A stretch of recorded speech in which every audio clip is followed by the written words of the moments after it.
They arrived in silence. The Zorvani, a race whose empire stretched across 5 arms of the galaxy, watched Earth with the cold precision of seasoned conquerors. Their databases overflowed with cataloged species, primitive, emotional, predictable. They saw Earth not as a threat, but as another stepping stone in their centuries-old campaign of pacification. Peace through superiority, compliance through gifts. They believed they were benevolent. Orbiting the planet in cloaked vessels, they intercepted human broadcasts, scanned data streams, absorbed culture by way of satellites and digital exhaust. From their perspective, humans were a contradiction. Intelligent, yet constantly at war. Innovative, yet self-destructive.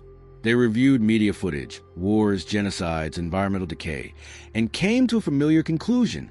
Primitive, divided, ready.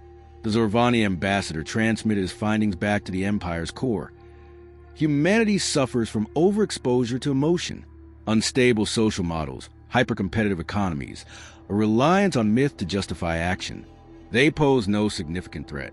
Recommend standard integration protocol. The High Mind approved. A diplomatic envoy was dispatched with a single objective: establish dominance through peaceful assimilation.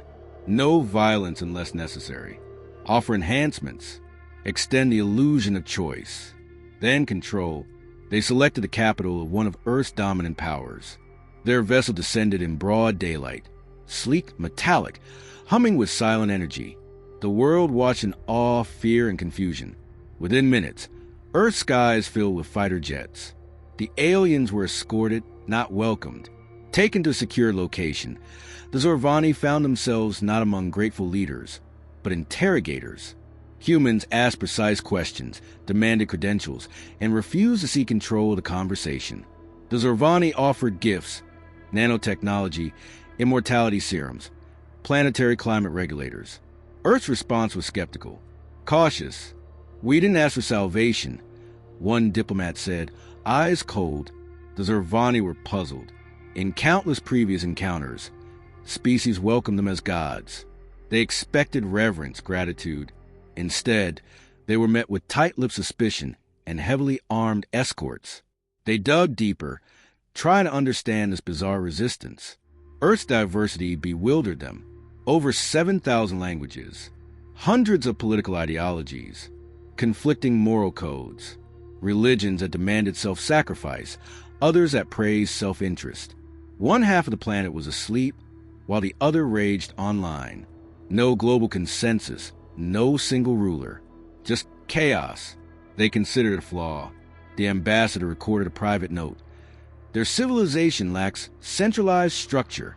They contradict themselves endlessly, anarchic, vulnerable to influence. They misread what they saw. The Zorvani began consuming Earth's culture en masse. They downloaded war movies and mistook fiction for history. They interpreted violence as instability, not storytelling. They watched Apocalypse Now, Saving Private Ryan, The Dark Knight, and concluded humans were obsessed with destruction.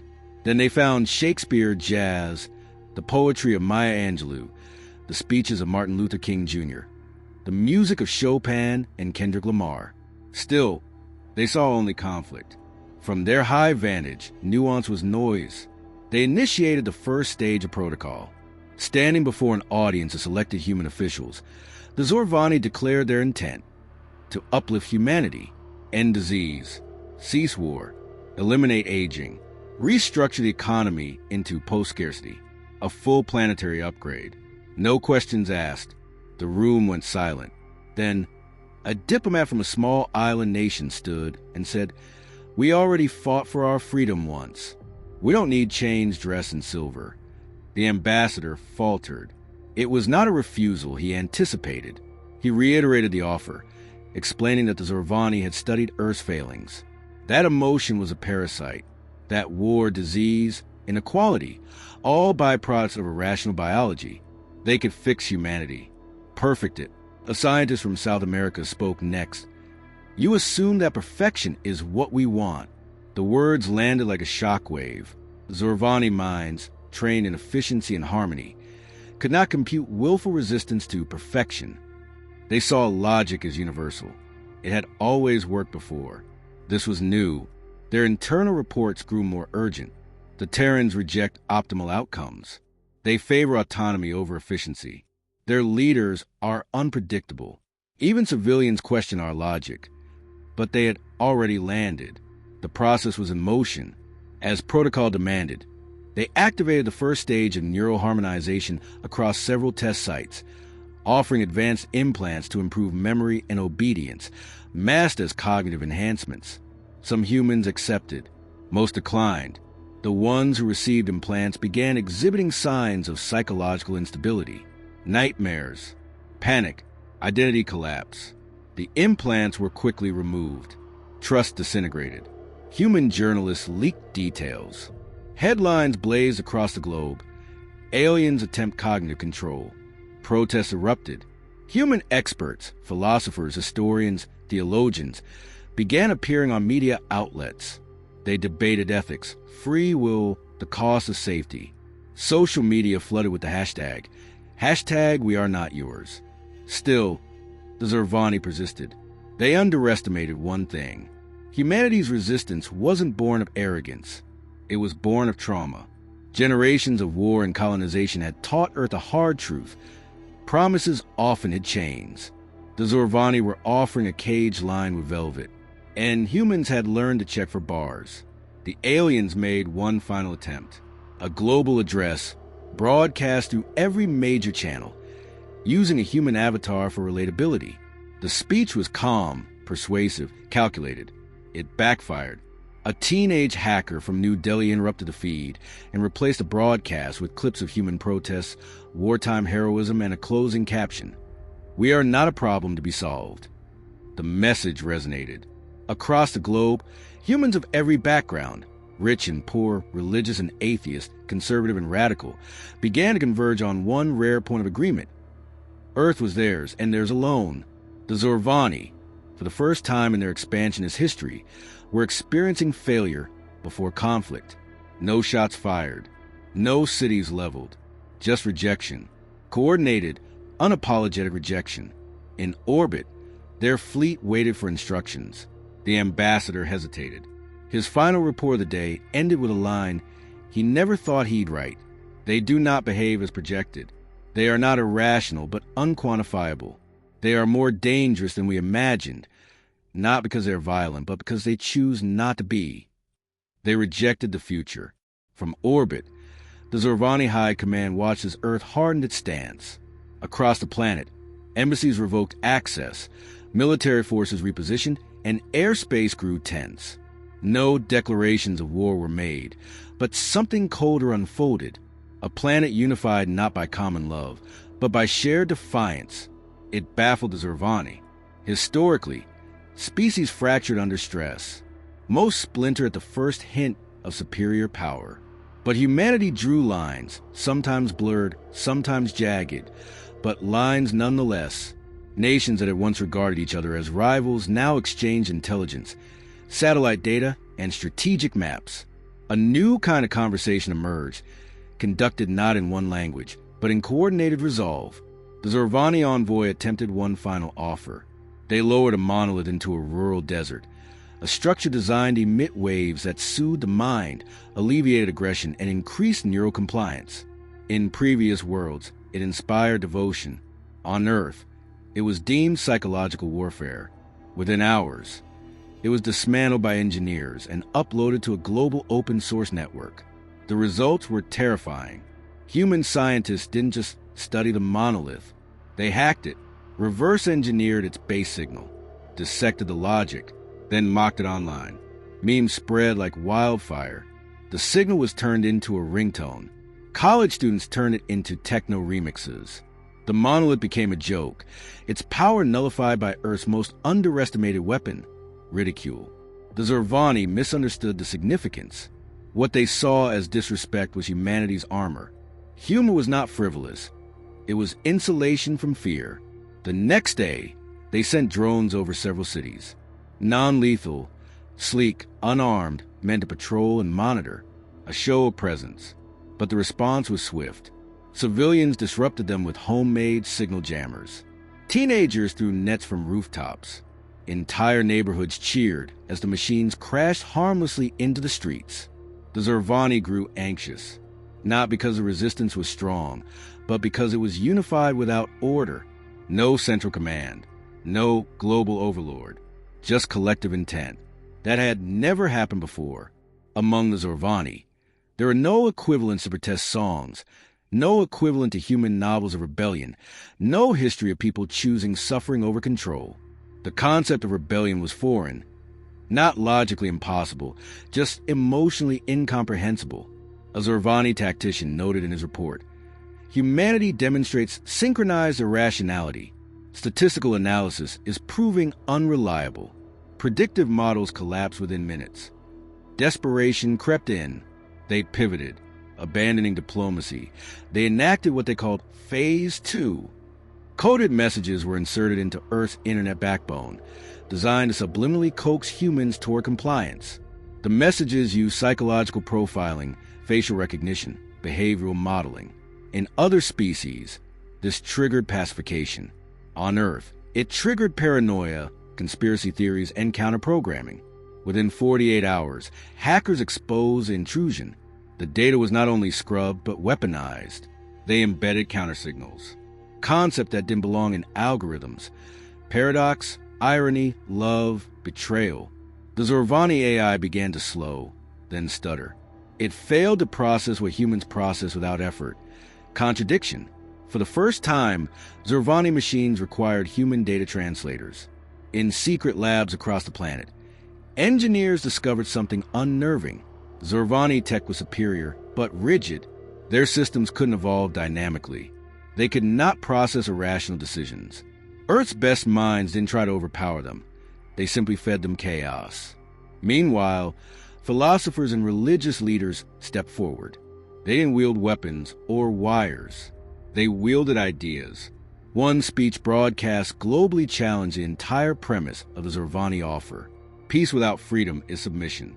Immortality without purpose is oblivion. Perfection without choice is slavery. The message struck deeper than any missile could. Elsewhere, monks in a mountain monastery allowed Zervani observers to watch them meditate in silence for 16 hours. When asked why they did nothing, the monk replied, "We are doing everything." A child on live television asked a Zervani official, "Why don't you have stories?" Silence followed. Then came the tipping point. A minor incident occurred near the Indian Ocean.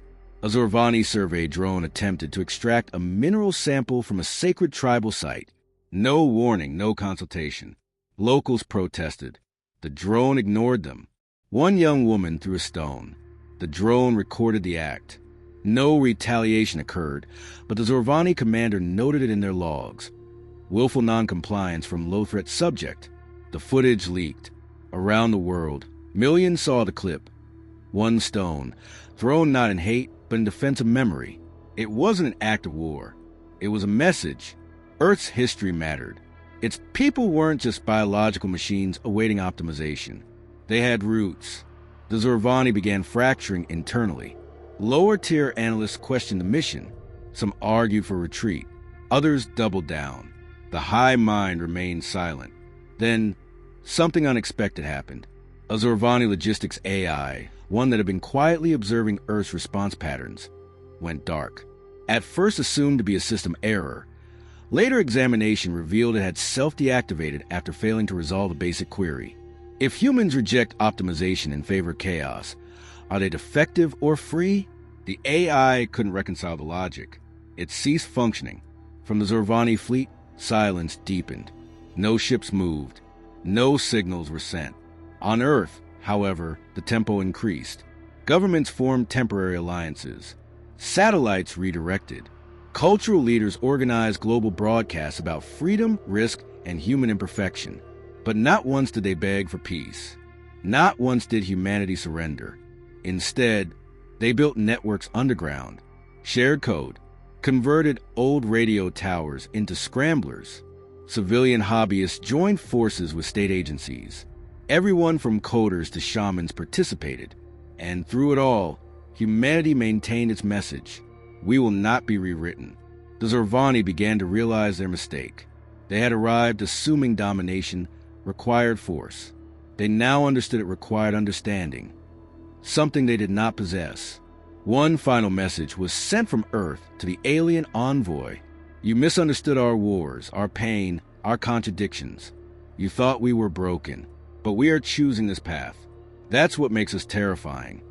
There was no response, but in the void where order should have come, there was hesitation. And for the Zorvani, hesitation was new.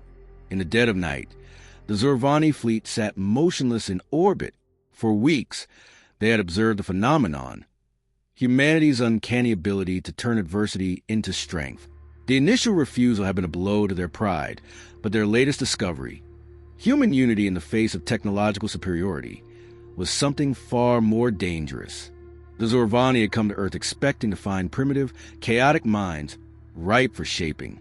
What they found instead was a species forged in contradiction, fragile, yet enduring, volatile, yet creative. The Zorvani did not understand how Earth's fractured societies could stand united against a common enemy. They could not comprehend the power of an idea to rally millions, the way human hope and pride could unite diverse cultures without any central command or coercion. They had assumed that perfection was the highest goal, the ultimate prize.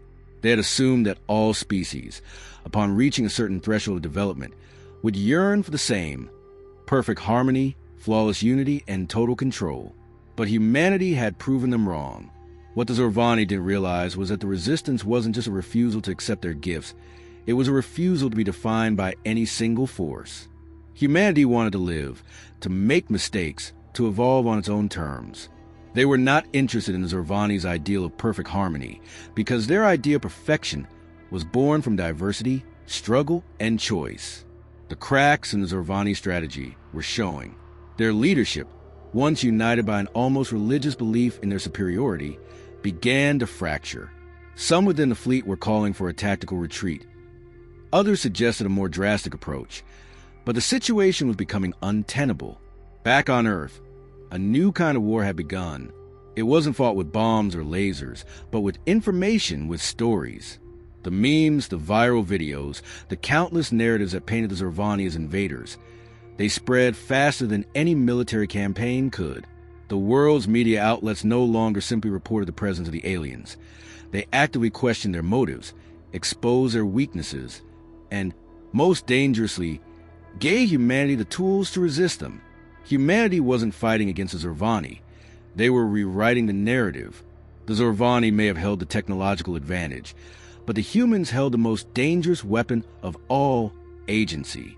The idea that they could control their own future, that they could refuse even the most benevolent of offers, was anathema to everything the Zorvani had ever known. The first crack came when a group of Zorvani diplomats tried to initiate a dialogue with the leaders of Earth's most powerful nations. They arrived with their typical confidence, expecting to negotiate, to convince, to offer their technology. But instead of diplomacy, they were met with questions, tough questions. Why didn't you speak to us when you first arrived? Why the secrecy? One world leader asked, not with fear, but with suspicion, why should we trust you? Why should we trust an empire that believes they can just perfect us? Another demanded. The Zorvani found themselves unable to answer. They had not considered that the most dangerous part of humanity wasn't its aggression, but its unwillingness to be controlled. The humans had figured out the game long before the Zorvani had arrived. They understood that sometimes the greatest power lies not in victory, but in the refusal to submit. At this moment, the Zorvani realized they had underestimated Earth's greatest asset, its unpredictability. There was no central authority, no unified political system, no single leader to bend to. Instead, there were billions of minds, each contributing to a collective strength that no invader could tame. They weren't a civilization that could be cowed or bought. They were a people that could not be defined by any singular force. In the quiet command ship, the Zorvani ambassador reviewed the final transmissions. His fingers hovered over the console, the weight of a decision pressing on him. Their strategy had failed. The humans had not been intimidated by their gifts, nor had they been swayed by their technological advances. The Zorvani had come to Earth to offer perfection, but they had forgotten one crucial detail. Perfection, to the Zorvani, meant control. To humanity, perfection meant freedom. A decision was made. The High Mind issued its final directive. For the first time in their history, the Zorvani would retreat. The fleet, once poised for domination, began to power down their weapons, recalibrate their systems, and disengage from the planet's atmosphere. They didn't leave quietly, but they didn't leave in shame either. Instead, they departed with an uneasy respect for the species that had not only resisted them, but had turned the very concept of resistance into something beyond their comprehension. Back on Earth, the news spread like wildfire. The Zorvani had left. The victory wasn't one of military superiority or technological might. It was a victory of will, of self-determination. Earth had not been saved by the intervention of a greater power. It had saved itself. The Zorvani's retreat didn't just mark the end of an alien invasion. It marked a shift in humanity's perception of its own place in the universe. Earth had been faced with an external force that sought to impose its will, and in the face of that threat, humanity had stood firm. They had refused to be remade in the image of their invaders. And in doing so, they had proven something far more profound. They were not just a species of survival. They were a species of agency, a species that understood its power to shape its own future, no matter the obstacles in its way. As the days passed, the celebration was quiet, reflective. It wasn't a victory won through weapons or technology, but through the strength of a collective human spirit. In the aftermath, humanity was left to contemplate its own role in the cosmos. The Zorvani had underestimated them, but perhaps the biggest question now was, what would happen when other civilizations came to Earth? Would they too make the same mistake? The Zorvani departure wasn't just the end of an invasion. It was a turning point in human history. For the first time, humanity had proven it could defend itself without relying on external forces. But the victory, while significant, wasn't without its consequences. In the wake of the alien retreat, the world began to realize something deeply unsettling. They had not just fought an alien species. They had fought their own misconceptions. For generations, humans had believed they were insignificant in the vastness of the universe. They had looked to the stars, hoping for the intervention of a more advanced civilization that would save them from their own chaos. But the Zorvani had come, offering solutions, and humans had rejected them. In doing so, they had unknowingly confronted their own deepest fears. The fear of losing their identity, their autonomy, their very essence as a species. The world's leaders gathered in the aftermath, not to celebrate a victory, but to face the reality of what had just occurred. It was clear that the Zorvani had underestimated humanity, but there was a more pressing question. How would Earth respond to future encounters with advanced civilizations? Humanity had just learned that it was capable of standing up to a superior power, but there was no denying that the Zorvani had left their mark. The aliens' technology still lingered, their machines embedded in Earth's infrastructure, their data imprinted in humanity's minds. What had once been seen as a gift was now a potential threat, an unknown that required careful management. The United Nations convened a special summit, bringing together leaders from every corner of the globe. The question on everyone's mind was the same: what next? The most immediate issue was the technological legacy left by the Zorvani. Though Earth had rejected their offers, the knowledge they had shared on nanotechnology, climate control, and even artificial intelligence was too valuable to discard entirely. But the question remained: how could humanity control this power without losing itself to it? How could they ensure that they wouldn't fall into the same trap the Zorvani had set for them? The trap of perfecting their world at the cost of their own agency. It wasn't just a political issue. It was a moral one. How much control should one race have over another, even if the intent is to help? The global debate over technology, autonomy, and the preservation of human identity raged on. Some argued for the immediate dismantling of any alien technology, while others saw it as an opportunity to leap forward in human development, provided it was used carefully and ethically. The Zorvani had underestimated humanity's willingness to sacrifice comfort for freedom, but now humanity had to balance progress with preservation. It was clear that Earth could no longer afford to be passive in the face of alien advances. They had won the battle, but now the war for their future was just beginning. Meanwhile, a deeper transformation was taking place. The Zorvani may have left the planet, but they had awakened something inside humanity, a realization of the vast potential of the human spirit. It wasn't just the military resistance that had driven them back. It was the idea that humanity had the power to choose, to determine its own fate, no matter how insurmountable the challenge seemed. For the first time in history, humanity wasn't waiting to be saved. They were saving themselves. But with that realization came a sense of responsibility. The stories of the past, stories of great nations, empires, and gods, suddenly seemed like relics of a simpler time. Humanity had always been a species defined by its potential, but now it had to come to terms with its own power. It had learned that it was capable of incredible resilience, of standing up to any force, no matter how superior it seemed. But this power was a double-edged sword. The world would change, it would change fast. Earth was no longer a passive observer in the universe. It was an active participant. As the knowledge from the Zorvani's technology began to spread, humanity realized that it now had the tools to reshape its future in ways that were once unimaginable.